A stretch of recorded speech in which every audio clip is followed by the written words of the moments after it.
dédicace à ma très chère Anne-Mireille Guy. Ok. Bonjour et bienvenue sur cette tribune. C'est un dimanche matin, un dimanche d'enseignement. Nous avons quelques minutes à passer et puis juste une bonne réflexion. Sentez-vous bien à la maison. Et c'est un dimanche de réflexion, de religiosité, pas de religion.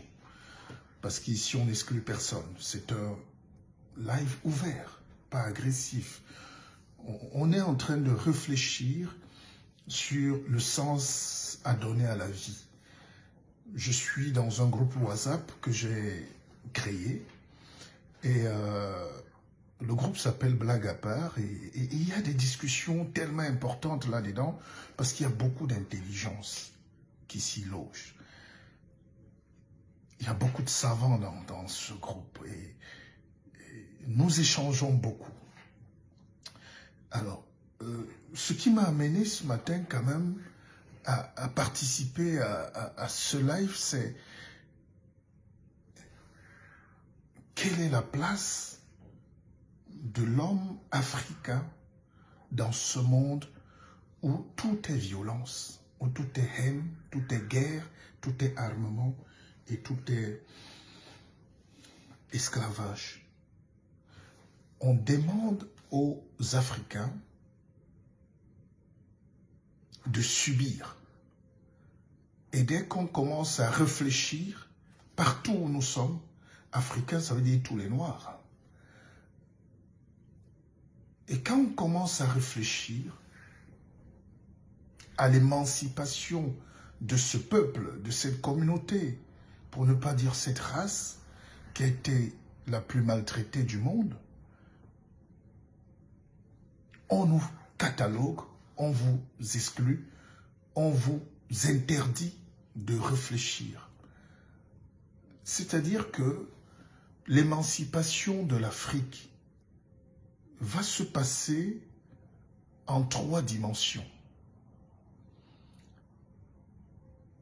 Il y aura une émancipation spirituelle. On n'est pas encore là-dedans. Pour l'instant, beaucoup d'Africains ne savent même pas qui ils sont. Certains croient qu'ils sont chrétiens, d'autres croient qu'ils sont musulmans, et ils ne savent pas qui ils sont. Il y a une émancipation aussi intellectuelle. Le spirituel est lié à l'intellect. Mais on va dire dans une émancipation intellectuelle-métaphysique.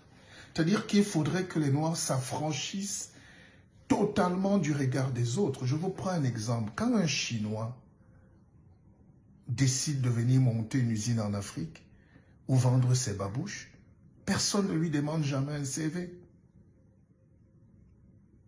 Personne n'a le courage de demander à un Chinois « Montre-nous ton CV, tes diplômes ».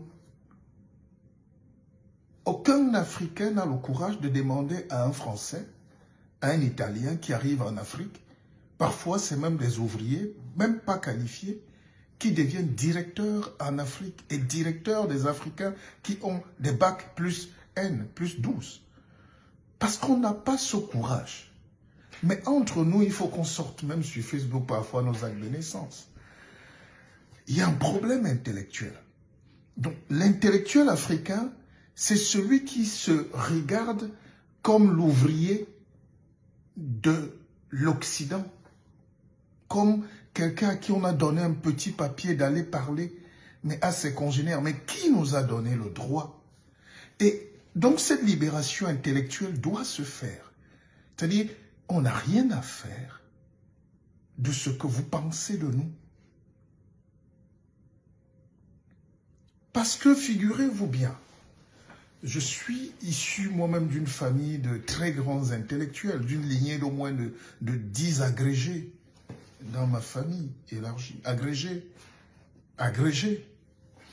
Alors, donc, mais au bilan, au soir de la vie, de tout ce qu'on a atteint, dans le plafond de tout ce qu'on a atteint dans nos études, nous a amenés à la villageoiserie. C'est paradoxal. Ici, quand on vous cite, si vous prenez par exemple un président en France comme Giscard d'Estaing, qui était mon parrain, vous comprenez qu'il était polytechnicien, ingénieur. Et quand vous revenez en France, la France d'aujourd'hui a été bâtie par le polytechnicien, l'ingénieur. Il a laissé sa marque indélébile. Il a fabriqué, il a fait fabriquer, il a outillé, il a initié. Nous donc, parfois, nous n'arrivons pas à prendre cette autonomie. Et le noir est intelligent dans le papier, sur le papier, le diplôme signé. Mais dans la vraie application, comme dans nos téléphones, on a des applications, vous ne voyez plus rien. Vous écoutez des gens qui réfléchissent comme des animaux sauvages. Vous voyez des gens qui se prévalent des titres qu'ils ne méritent pas. Ils sont en dissonance. C'est pour ça qu'il faut revenir à l'essentiel de la vie, la formation de l'homme. Trouver le chemin. Nous devons continuer à former l'homme africain. Parce que les autres peuples forment des hommes.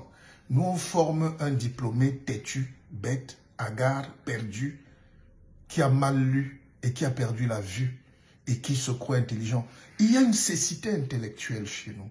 Il y a une cécité mentale qui fait que ça ne cadre pas avec ce qu'on devrait réfléchir. Réflexion, réflexivité. C'est-à-dire qu'il y a une expression française qui dit quand le ramage se rapporte au plumage, soyez donc le plumage et le ramage. Soyez ce que vous êtes. Si je suis habillé en veste et costume et cravate qui coûte cher et devant vous, et que je ne suis pas cohérent, et que je ne suis pas à la hauteur de la densité physique maquillée que je présente, ça veut dire qu'il y a une hiatus entre l'intelligence et la pensée. Nous ne pensons pas. Nous ne réfléchissons pas. Nous refusons de réfléchir. C'est pour ça que nous subissons. Il y a des gens qui vous disent souvent, il faut penser avant de dire. Normalement, quand vous pensez, vous dites ce que vous pensez. Je dis ce que je pense. Mais quand vous ne pensez pas, quand vous refusez de penser ce que vous pensez, vous ne pouvez pas dire. C'est pour ça que nous n'avons pas encore trouvé ni un modèle politique, ni un modèle économique, ni un modèle social pour restituer la grandeur de l'Afrique qu'on vante tant. Continent riche, continent miracle, continent de Dieu. Mais sur les faits, le noir est faible. Nous ne sommes pas si puissants. Même technologiquement. J'ai fait un live, j'ai fait un direct hier qui a été bridé à 20 vues, je pense. Et dès que le live est fini, ce petit Zuckerberg a ses oreilles comme... il s'est permis de mettre sur mon live une censure en disant nous avons restreint votre vidéo parce que vous n'avez pas les droits d'auteur. Je vous prends à témoin, je n'ai pas joué de musique. Je n'ai même pas mis, donc je n'ai utilisé que moi, ma pensée. Mais comme je n'ai pas la force de penser ma pensée, de la maîtriser, c'est quelqu'un d'autre dont nous travaillons pour les autres. Je débite, je déroule, quel que soit mon niveau intellectuel, avec un petit bouton, un gars est caché aux États-Unis, il m'est bloqué. C'est ça l'Africain. On travaille, on creuse, on fait les choses. Un petit colon vient, il achète le cacao. Il dit c'est pour moi. Quand je dis acheter, c'est pour être poli parce qu'on est dimanche. Il arrache le cacao. Ton cacao que tu as planté toute l'année, il te fixe le prix. On ne peut faire ça qu'aux animaux. On ne peut faire ça qu'aux gens qu'on ne respecte pas. On ne peut faire ça qu'aux gens qui n'ont pas trouvé leur chemin. Nous travaillons ici même en Europe jusqu'à user les culottes et parfois on te bloque. Il te fixe ton salaire. il te fixe ton salaire. Je demande à Dieu, miséricordieux, de lever la sanction qu'il a peut-être sur nous. Cette sanction qui nous pousse à être les sous-traitants, les ouvriers, les esclaves, les affidés des systèmes coloniaux qui brutalisent la pensée africaine, la dignité africaine, la liberté africaine.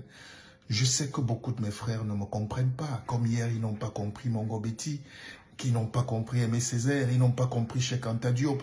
Vous avez vu comment on les a détruits, comment ils sont morts comme des chiens, comment on les a enterrés comme des animaux. Et parfois même, c'est celui qui tue, c'est le colon qui revient encore réhabilité. Je suis un fils et arrière-petit-fils de Douala Mangabel. C'est les Allemands qui ont érigé une stèle pour lui, il y a quelques jours en Allemagne.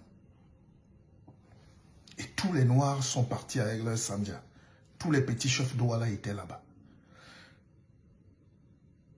Mais si vous voulez que l'autre, l'assassin, honore votre fils, votre roi, commencez déjà lui-même par être, vous-même par être ce qui l'honore en premier chez lui. Vous êtes sûr que si j'atterris à Douala, si j'atterris au Cameroun aujourd'hui, il y a une pensée, il y a une stèle, il y a une mémoire, il y a une place, Douala Mangabel. C'est là où on va basculer sur le pardon. Peut-être la grandeur, c'est le pardon. Peut-être l'Occident a atteint cette grandeur parce qu'elle tue et elle demande pardon. Elle bombarde et elle vient construire. Et ça me rappelle quand nous étions tout petits, un petit animal, une souris qu'on appelle la musarine. Musarène. Elle a un long museau. Alors, c'est magnifique parce que la musarène, cette petite souris, a le don de vous ronger les pieds toute la nuit. Elle vous laisse les pieds en sang. Mais chaque fois que vous voulez vous réveiller parce que vous avez mal, elle souffle sur les propres blessures qu'elle vous fait, qu'elle vous inflige. Et dans votre sommeil, vous sentez bien qu'on est en train de vous tuer, vous mangez, vous rongez les pieds, mais en même temps, il vous souffle, il calme. C'est peut-être ça l'intelligence. Et pourquoi Dieu, mon Dieu, pourquoi nous faisons manger les pieds? Pourquoi il nous bouffe les pieds et il nous souffle dessus?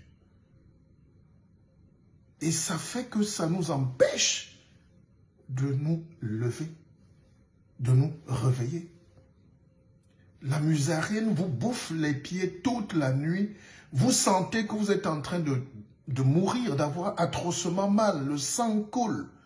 Mais il souffle en même temps pour vous endormir. Et cette métaphore vient symboliser ce que j'appelle aujourd'hui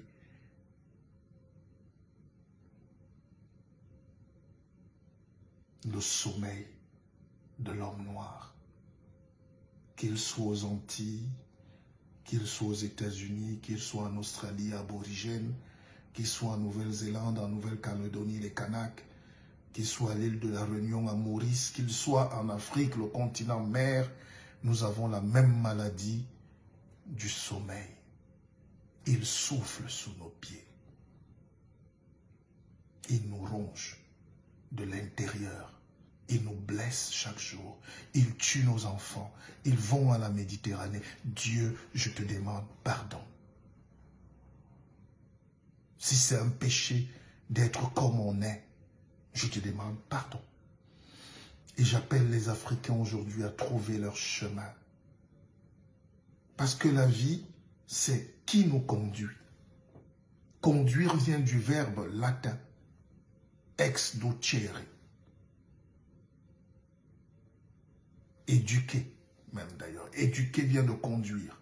On nous conduit comme du bétail à l'abattoir. On nous ronge de l'intérieur. On nous ronge les organes vitaux. On nous ronge le cerveau. on nous ronge tout. Et à la fin, nous sommes vidés. Je vois mes frères marcher. Nous sommes dimanche, nous sommes en France, nous sommes à Paris, la ville lumière. Mes frères sont dans l'obscurité. Qu'est-ce qu'ils cherchent? Je ne sais pas. Ils ont des foulards sur la tête. Les voilà. Ils marchent en rang comme des animaux. Ils cherchent Dieu. D'autres vont dans les mosquées. Je ne sais pas ce qu'ils cherchent. Ils cherchent quelque chose. Et ils se laissent donc aller. Et le contraire d'aller, ça ne veut pas dire ne pas aller, ne pas bouger. Le contraire d'aller, c'est le laisser aller. On se laisse aller. Quand tu te laisses aller, ça veut dire que tu n'es pas responsable. On te tire, on t'amène, on te bourre le crâne, on te retourne contre tes propres frères. Et quand tu sors de là, tu es plus gentil pour les colons et tu es plus bête et méchant pour tes frères. Nos dirigeants font pareil. Le peuple fera pareil. Et Amouleti.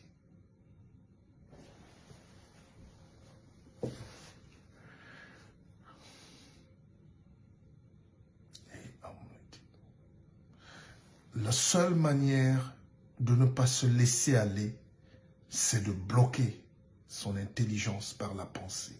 Commencez à regarder quel monde vous voulez laisser à vos enfants. Quelle est la place? Ne parlez pas surtout de maison ici. Vous savez, j'ai créé le BISOC Fonds d'investissement. Tous mes frères voient seulement l'aspect pécuniaire, l'argent. J'ai créé un fonds d'investissement intellectuel, industriel, moral, spirituel. On investit aussi dans les matières immatérielles, dans du matériau immatériel. Sortons de cet embrigadement de la matière. Soyons pas vendables.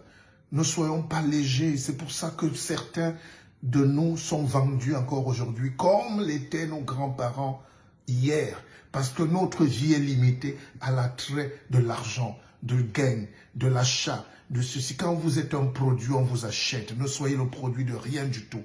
Le fonds d'investissement, ça veut dire j'investis massivement dans la connaissance, dans la pensée, dans la lutte. On peut ne pas être accepté. Généralement, chez nous, on ne sait pas faire le schisme, la différence entre l'homme intellectuel, l'écrivain, l'homme politique, le penseur. Dès qu'on vous groupe tout ça, on vous met dans la marmite, on vous écrase, on dit il est un homme politique, il est un opposant. Mongo Betty a payé les frais. D'ailleurs, quand vous regardez le parcours de Mongo Betty, par exemple, qui pour nous est un dieu de la conscience sociale africaine.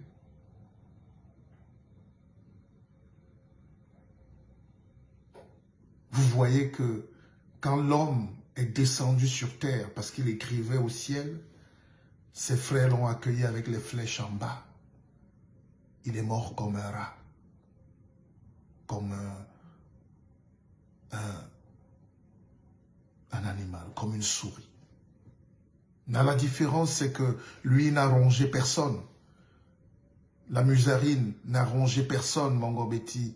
C'est lui qui a été rongé de l'intérieur, déçu par ses propres frères. Et aujourd'hui, c'est en France, à Rouen, où il a enseigné, au lycée, étant agrégé, qu'on vient lui rendre hommage. Les jeunes Français vont chaque année, à travers une société de Mongo Betty, lui rendre hommage. Combien de Camerounais savent où est enterré Mongo Betty? On peut faire 10 ans là-dessus. La mémoire n'y est pas encore. Nous nous laissons aller. On nous tire par la corde. Maintenant, sautons. Revenons donc à la source. Si vous avez connu Mandela, c'est qu'il avait un mentor, un parrain. Ruben Umniobe. Aujourd'hui, c'est la souris, la musarine, qui va à Boumiébel pour se commémorer du jour tragique de l'assassinat par eux de notre digne étoile, Mporo, le porte-parole mondial de la justice, de la lumière. Jamais on n'a trouvé en un Africain autant d'énergie, de talent, de dignité, de révolution, d'intelligence, de fusion. Oh, Aoumiobe. Là où vous allez me donner raison, même si vous n'êtes pas d'accord avec moi, c'est que nous nous laissons aller. C'est les autres qui nous tirent. Ils nous tirent. On achète les grosses voitures, on a les immeubles pour ceux qui sont milliardaires. On a beaucoup volé dans le budget de l'État, de nos États, pour venir se cacher. Mais on n'est pas nous-mêmes. On ne s'appartient pas. Ils nous tirent. Oumiobe, qu'on attendait à l'ONU, et personne ne sait comment il est parti. Jusqu'à la veille à midi, on le voyait encore au Cameroun, dans sa forêt. Et le lendemain, à 13 h, à la tribune de l'ONU, il est entré. Personne n'a jamais su. Personne n'a jamais su. Et c'est là où un petit nabo va écrire, va donner un papier à une radio de Colombe pour leur dire « c'est de la mystique, ces gens-là sont des marabouts ». Non, c'est une force mystique. C'est une force spirituelle que Dieu nous a donnée. Alors, ce Oumiobe avait droit aussi à sa stèle dans son pays, à Douala. Et qu'est-ce qui s'est passé? C'est les représentants de ceux qui sont allés célébrer Douala Mangabella en Allemagne, qui ont cassé la stèle de Oumiobe chez lui au Cameroun. Parce que c'est les Camerounais qui voulaient rendre hommage à un Camerounais, l'un des plus grands, à un Africain, l'un des plus dignes. Mais ses propres frères l'ont tué 2 fois. Mais les mêmes sont d'accord pour aller quand même en Allemagne, chez les nazis. Des petits-fils de nazis qui ont tué nos parents. Décorent les mêmes parents qu'ils ont tués. Et tous les nègres prennent l'avion à leurs frais même parfois pour aller célébrer la victoire du nazi sur l'intelligence humaine. Ça ne vous pose pas un problème? Il n'y a pas un problème de cohérence? C'est pour ça qu'aujourd'hui je demande à Dieu, si c'est de notre faute, pardonne-nous. Pardonne-nous d'être là, d'être comme ça. Je parlais de Mongo Betty tout à l'heure.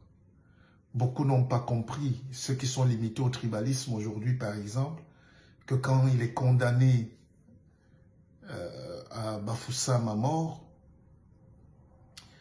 Ernest Ouandié, c'est de lui que je parle, c'est Mongo Betty qui crée le comité international de libération de Ernest Ouandié, un autre grand prophète.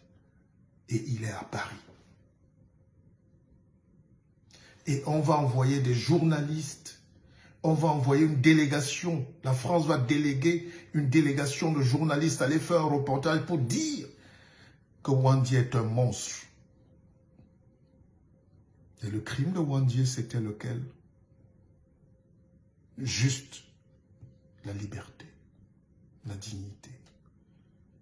Les mêmes qui ont mis le poison et le plutonium sur l'assiette et le verre de Moumié, du docteur Moumié à Genève, ont continué leur travail et ils continuent de souffler sur nos pieds aujourd'hui. Où est l'Afrique?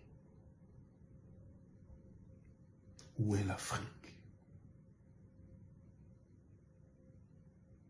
Où est ce continent où il y a tant d'hommes forts, tant d'hommes intelligents, tant d'hommes brillants, tant d'hommes musclés, mais qui ne sont pas à la source de la production de leur intelligence? Que Dieu me pardonne. Vous savez, quand vous prenez, pour ceux qui sont chrétiens, la Bible, c'est 36 chapitres de 36 savants. On a fait souvent le reproche à nos frères de suivre les religions des autres. La question que je me pose, c'est quand est-ce que 36 savants africains de tous les temps vont être regroupés pour pondre des pensées qu'on va regrouper en Torah, en Talmud, en Bible africaine authentique, qui ne va pas être la récitation de ce que l'autre qui vous ronge les pieds, qui vous ronge la tête et le cerveau, vous pousse à réciter, mais l'émanation de votre vraie pensée profonde. C'est ça. Les écrits des Juifs étaient déjà là. Le Talmud, c'est la racine de la Bible, de l'Ancien Testament, la Torah si vous voulez. Et la Torah, c'est la base des enseignements du peuple juif, qui eux-mêmes sortent de 250 ans d'esclavage en Égypte, dont ils ont beaucoup copié Osiris, tout. Revenez à votre authenticité, écoutez votre propre histoire. Je ne suis pas là pour ça, on n'a pas trop le temps.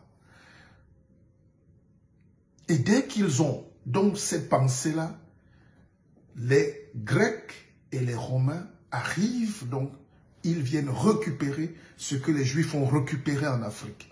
Et ils traversent avec, ils réécrivent eux-mêmes. Parce que l'histoire est faite ainsi. Si vous vous laissez aller, vous n'êtes pas responsable. Si vous n'écrivez pas votre propre histoire, vous allez être dominé. Les Africains, comme Trésor Ngoufak, n'ont toujours pas compris. En accusant le gouvernement de ne pas réhabiliter la mémoire, je te parle d'hommes. Est-ce que chez toi, tu as une seule statuette d'un héros africain? Vous croyez que la révolution dont on parle est une affaire d'État ou une affaire de dignité humaine? Pourquoi en France, il y a les rues Thomas Sankara? Qui a tué Thomas Sankara? Et pourquoi on lui donne une rue là où on a exécuté sa pensée? Donc nous devons sortir de ce degré d'accusation qui va plutôt figer les races et les règles. C'est pour ça que la réflexion ce matin, c'est est-ce que c'est parce qu'on est pardonnable ou c'est parce qu'on pardonne qu'on est grand? Si c'est le cas, acceptons que les Européens sont grands. Ils te tuent, ils mangent ton cadavre, ils viennent à ton deuil, ils arrachent tes dents, ils déposent les dents et ils les redonnent à tes femmes, tes enfants demain. Ils te tuent, ils font ton deuil. Ils te tuent, ils écrivent qu'on l'a tué, mais on l'a aimé. Ils t'écrasent et ils disent, il était fort, mais on l'a tué. Et on lui reconnaît aujourd'hui le mérite d'être fort. C'est une cabale, c'est une... Ne me détournez même pas de ce que je... C'est plus important ce que je voulais vous expliquer ce matin. Mais n'ayez pas peur aussi de partager. Ça vous fait peur? Vous avez honte? Est-ce que vous pouvez partager un peu? Plus vous partagez plus de négativité qu'autre chose. Est-ce que vous pouvez partager juste un peu pour vous-même?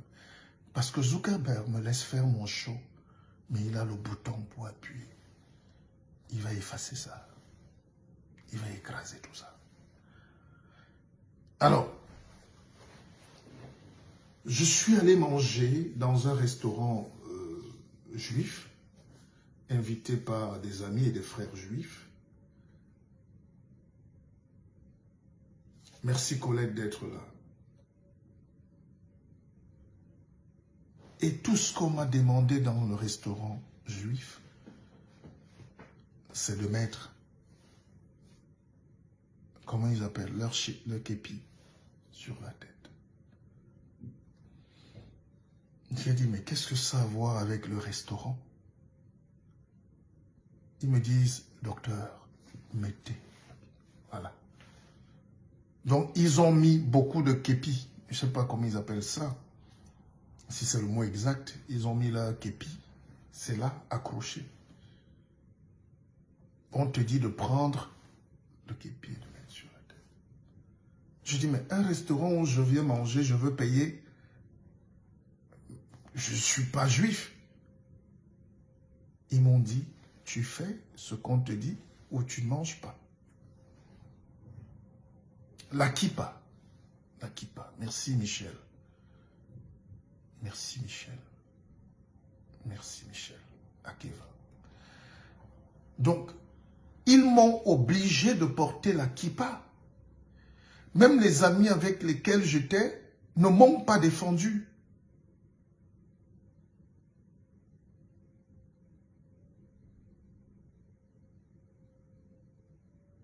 Ils ont plutôt défendu leur culture. Donc, pour manger dans ce restaurant, j'étais obligé de mettre la kippa sur la tête. Ça veut dire quoi?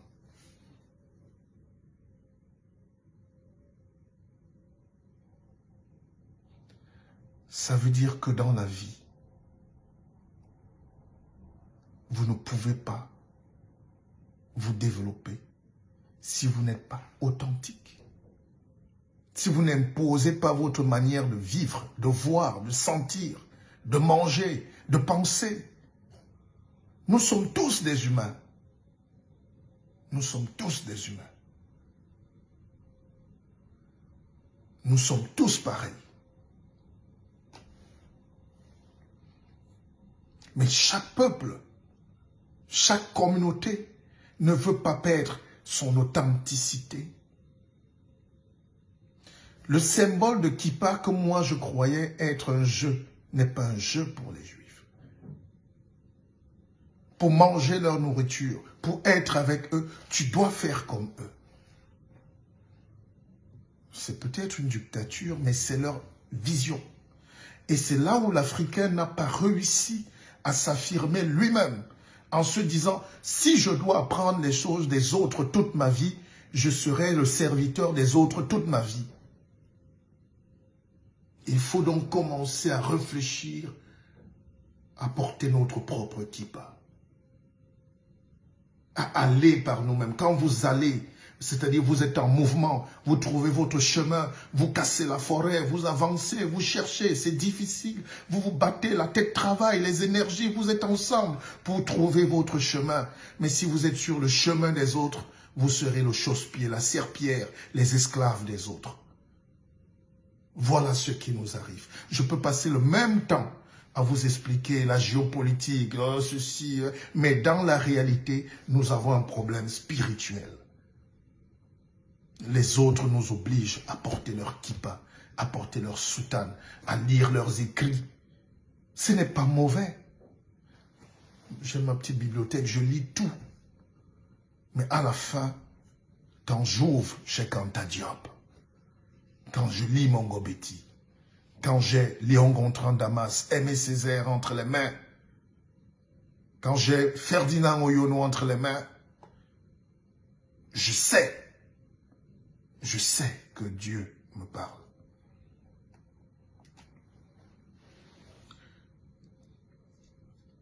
C'est Oscar Wilde qui disait, les tragédies des autres sont d'une banalité désespérante.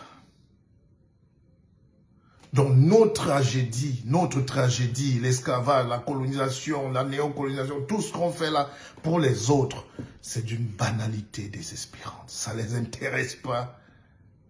C'est comme la guerre en Ukraine aujourd'hui. La Russie et l'Ukraine, ils peuvent s'entretuer, faire tout ce qu'ils veulent. Vous-même, vous savez que ça ne vous intéresse pas.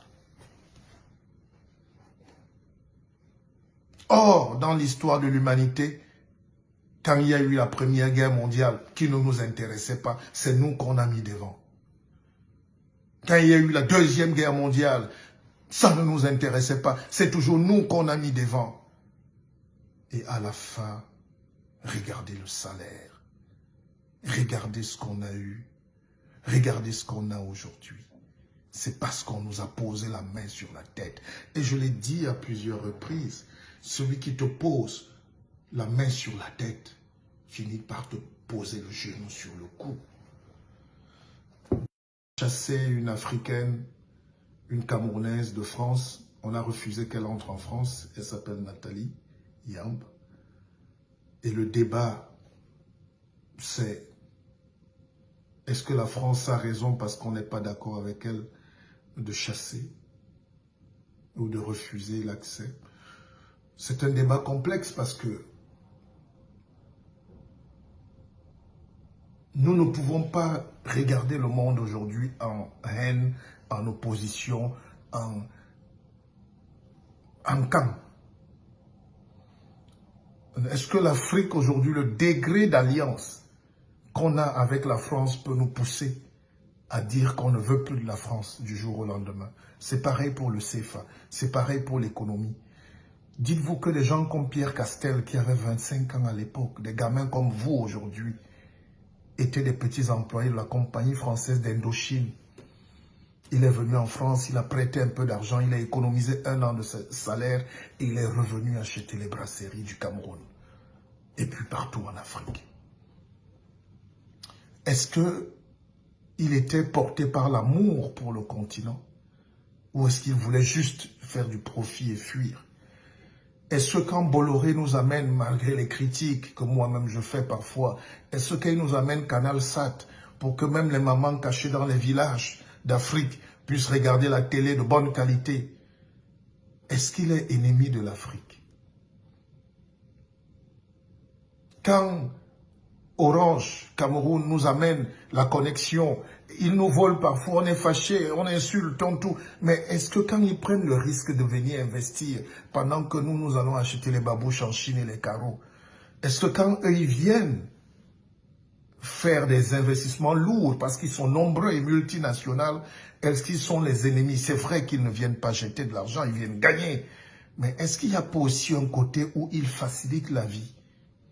Si Air France, qui coûte très cher, qui nous vole, refuse d'aller en Afrique aujourd'hui, c'est vrai que nous sommes panafricains. Nous allons prendre Air Russia. Enfin, je veux savoir. C'est autant de questions, c'est autant de réflexions, de pistes pour ce dimanche que je vous jette. Est-ce que le développement va passer donc par le rejet de tout ce que la France nous apporte, ou la réévaluation honnête et sincère du partenariat? C'était une exigence de grandeur aussi de notre part, parce que parfois nous sommes absents, nous sommes petits, nous sommes pauvres, nous fuyons, nous n'investissons pas, nous avons peur. Le noir est la peur, l'incarnation de la défaite de la pensée, la fuite des responsabilités, les pleurs, les plaintes, les cris. Nous avons de l'avenir chez nous.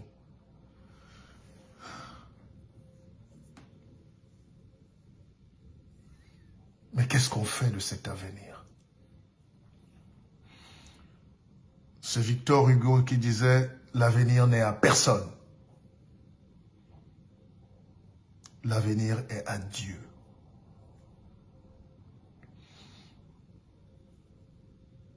À chaque fois que l'heure sonne, tout ici-bas nous dit adieu.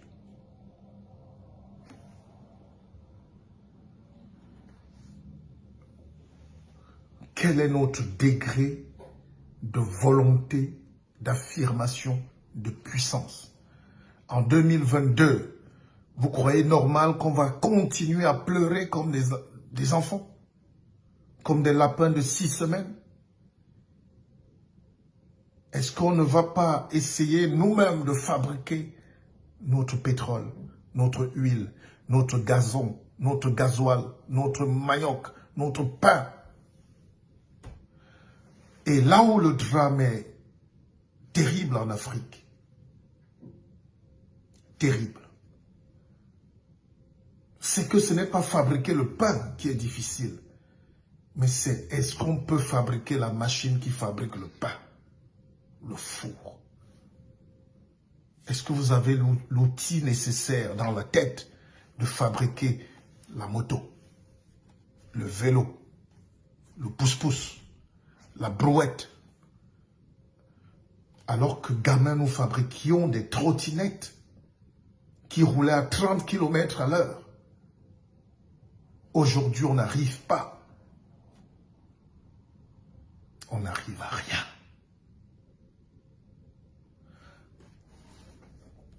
C'est le support qu'il faut critiquer aujourd'hui. Ce n'est pas le degré d'Africains intelligents qui est important ou qui vont à l'école. C'est, ils étudient quoi? Vous êtes diplômé de quoi? On est intelligent de quoi? Posons-nous la question, est-ce qu'on est intelligent de nous-mêmes? Ou est-ce qu'on se laisse aller? Est-ce qu'on nous tire? Est-ce que nous nous faisons tirer comme un cheval? Le cheval est 100 fois plus fort que l'homme, mais il est toujours tiré par une petite corde, par un petit enfant. C'est un enfant qui galope. Ce n'est pas le cheval qui galope, c'est l'enfant.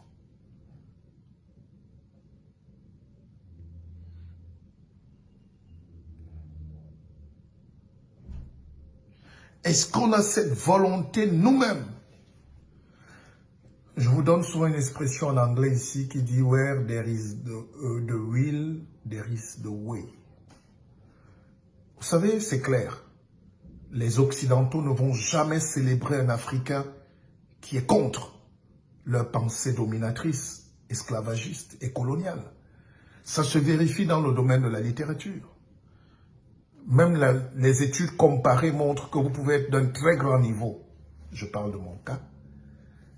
Ils peuvent vous mettre au programme dans leurs grandes universités pour vous étudier, vous contrecarrer, vous bloquer, mais ils ne vont jamais vous décorer. Parce que ce qu'on va décorer, ce n'est pas ici, on s'augmentait.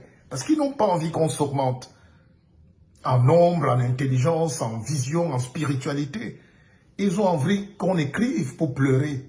C'est pour ça qu'ils vont donner des concours de lycéens à des jeunes lycéennes à peine matures sortis de forêts du Nord, du Cameroun, ou du Gabon, ou du Congo, pour en faire des prix RFI, des prix littéraires de ceci. C'est pour ça qu'ils vont décorer des petits Congolais qui ne sont même pas aboutis mentalement. Et on va leur mettre un avis favorable au Collège de France pour montrer que ceux-là sont avec nous.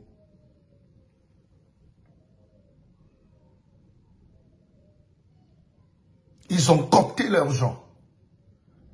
Ils ont coopté leurs faiblesses. Ces gens-là qui vont nettoyer leurs chaussures. Ils vont coopter leurs hommes d'affaires. Ils vont coopter leurs savants pour l'Afrique. C'est pour ça que quand le président Macron, pour qui j'ai beaucoup d'estime, réunit les Noirs à Montpellier dans une salle, ils sont 5000, tous viennent pleurer. Tous viennent demander à la France, pardon, aidez-nous, nous sommes ici. Aujourd'hui, donc, on peut se dire les vérités. Quand vous regardez l'Afrique et la France, qui peut aider l'autre? Est-ce que ça sera un vase communicant? Est-ce que ça sera du donnant-donnant? Est-ce que ça sera? Ce que la France nous refuse aujourd'hui, la Chine nous le donne. L'Inde nous le donne. Le Brésil nous le donne. C'est à la France de se mettre à la hauteur, de s'augmenter, de nous écouter. Parce que nous aimons la France, nous aimons le Cameroun, nous aimons l'Afrique. Nous ne pouvons pas sacrifier notre spiritualité, notre manière d'être, parce que nous voulons servir les intérêts de quelques colons.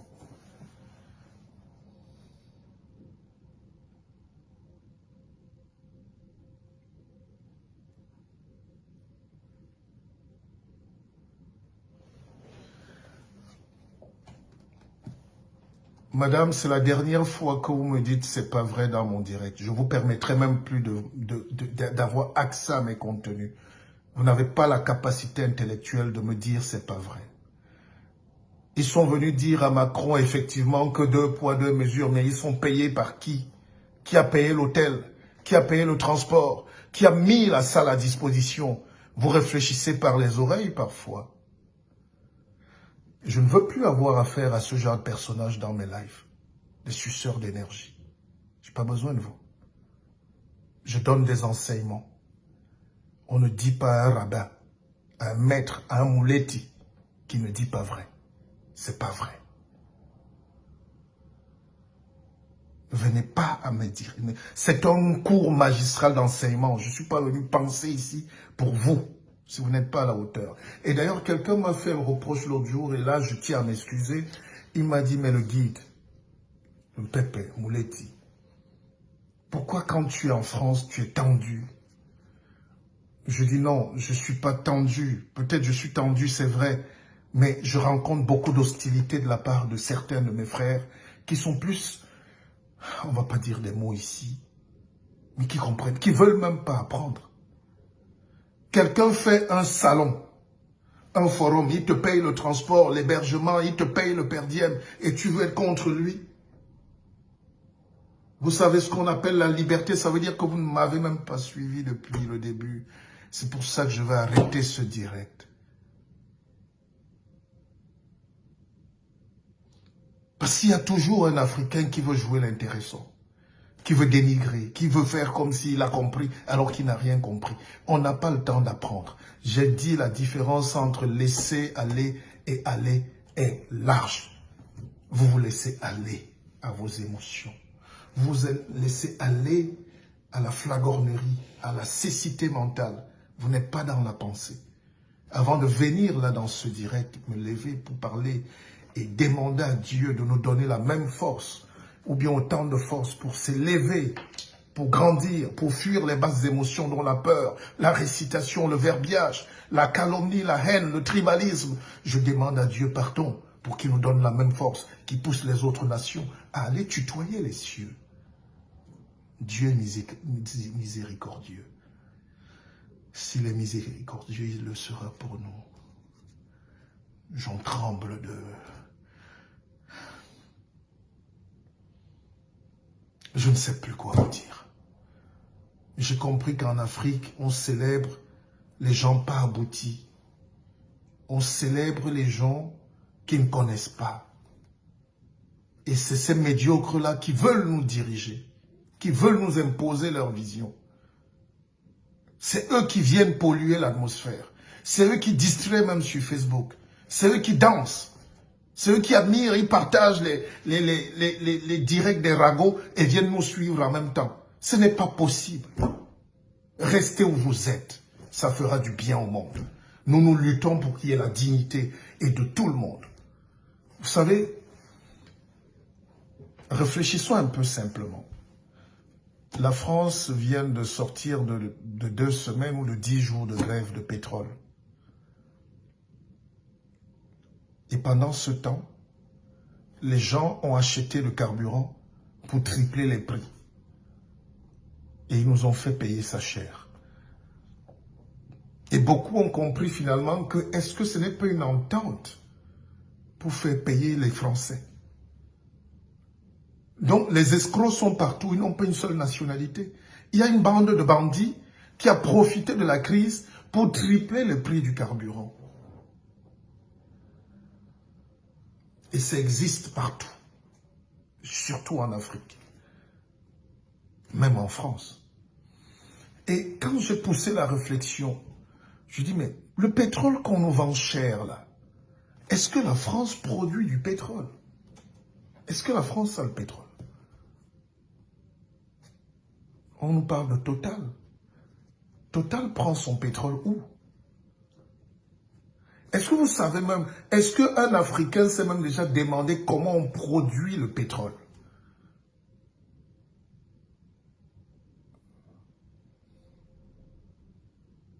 Vous voyez, je fais un enseignement d'1 heure de temps sans bord. Et les gens se permettent de venir lancer des mots pour me distraire dans ma pensée. C'est les ennemis de la pensée. Et ils sont nombreux. C'est comme il y a une dame, une sœur qui m'envoie tous les jours les vidéos d'un abruti ivoirien prisonnier qui se dit pasteur. Et tous les jours, elle me met au moins ses directs en attaché, en copie. Je dis, mais écoute, je lui dis, s'il te plaît, je ne suis pas en phase. Je ne t'ai jamais bloqué, ma chère sœur, mais je ne suis pas en phase avec cette manière d'abrutir les masses parce qu'on est soi-même abruti. Elle me dit, si tu veux, bloque-moi. C'est la réponse. Elle a continué à m'envoyer. Et moi, je n'ai pas la force de la bloquer. J'ai compris qu'elle est embrigadée dans un absolutisme de la médiocrité. Et je vais plutôt créer un pont. Je lui ai dit, tu sais, organise même une rencontre. Au lieu de m'envoyer les vidéos, c'est pas à moi de subir la médiocrité de quelqu'un. On peut réfléchir autrement. C'est pour dire comment on est dogmatique. Alors, je revenais sur le pétrole. Quand vous voyez le pétrole ici, là, qu'est-ce que vous savez du pétrole? Je vais donc vous dire aujourd'hui simplement que le pétrole que vous voyez, Ça vient du pétrole brut. Brut. Que le Cameroun produit, que le Nigeria produit, que l'Algérie produit, et que tous les pays d'Afrique produisent. En très grande quantité. Alors, tout ce qui nous manque parfois, c'est la science, la raffinerie. Exactement ce que je suis en train de faire avec ma palmeraie, la raffinerie. Il faut que l'Africain soit raffiné, raffiné même dans le cerveau. Raffinerie. Donc tu deviens fin, tu deviens transformé. Il faut qu'on transforme, il faut qu'on avance, qu'on aboutisse dans la pensée. L'Africain est donc brut comme son pétrole. Alors, pour obtenir le gasoil, on chauffe le pétrole brut de 25 à 30%. Il suffit juste de le chauffer. 25-30 degrés, vous avez le gasoil. De 100 à 200 degrés, vous avez l'essence. Ce qu'on appelait samplon 95, 98. Et quand on chauffe à 300 degrés, on monte sur le kérosène, le fuel, l'essence des avions, ainsi de suite. Voilà donc les 3 procédés qui nous empêchent de nous développer. Depuis 60 ans, depuis les années d'indépendance, personne n'a pensé à cette étape. Raffiner ne veut rien dire aujourd'hui. Allez faire un petit tour en Chine. Les Camerounais vont tous les jours, les Ivoiriens, les Centrafricains, les Congolais. Vous allez en Chine tous les jours acheter des babouches. Vous pouvez acheter des raffineries portables. C'est ce que la France fait. Et est-ce qu'on peut faire donc un reproche à la France d'investir dans la raffinerie? C'est ça la question. Là où vous vous fuyez, comment on va faire le procès aux autres d'investir les champs de la connaissance, de la science, de la particule, de la nanotechnologie, de la robotique, de la domotique, de la fusion nucléique et nucléaire? Vous dormez. Et d'ailleurs, le gasoil même était sous-utilisé parce que dans les années 70, il n'y avait pas de voiture de diesel à part les gros camions et les bateaux. On versait le diesel à la mer dans les années 80. On versait le diesel, le gasoil, parce qu'il ne servait à rien. Et c'est là où l'industriel dans la raffinerie est fort. Il va jouer sur le fabricant d'automobiles pour leur impulser la dynamique de commencer à fabriquer des moteurs diesel. Et c'est là où on a commencé à étudier, à fabriquer abondamment les moteurs diesel pour prendre les déchets de carburant qu'on n'utilisait pas, qu'on appelle le gasoil. Et aujourd'hui, le gasoil est devenu aussi cher que l'essence. La technologie, les moteurs ont évolué. Les 2 moteurs pratiquement se valent aujourd'hui. Mais dans le fond, c'est parce qu'il y avait un problème de raffinerie. Ce qu'on ne pouvait pas améliorer, on le versait. Et pour ne pas le verser, on a créé de l'industrie. Le jour où le noir africain va comprendre qu'il peut commencer à fusionner, merci mon fils Rock, on peut aller jusqu'à 400, 500. La fusion des énergies, c'est ça. Et au-delà, on commence à basculer dans le nucléaire. À 3000 degrés, on commence à réchauffer l'atome. Alors, donc, je suis en train de vous dire, chers frères et sœurs, je ne suis pas là pour chercher l'amour, les likes. Je suis là pour vous dire de partager ce genre de direct et d'enseignement. Parce que c'est là qu'on va se libérer demain. Un intellectuel pur, c'est celui qui meurt, incompris, mais qui meurt pour que les autres, ses frères, l'humanité, l'humaine condition soient améliorées. Ok, merci. Bon dimanche. Allez vous distraire dans vos bidouillages. La Bible est là. Vous avez mes contacts. Écrivez-moi. Lisez. Et si on s'augmentait, nous avons dit des choses. Nous avons dit des choses. Entre spiritualité, éveil et l'argent, c'est ça la maladie des Africains. Ne vous laissez plus aller. Allez-y. Prenez la route. Vivez. Levez-vous. Et Amouledi.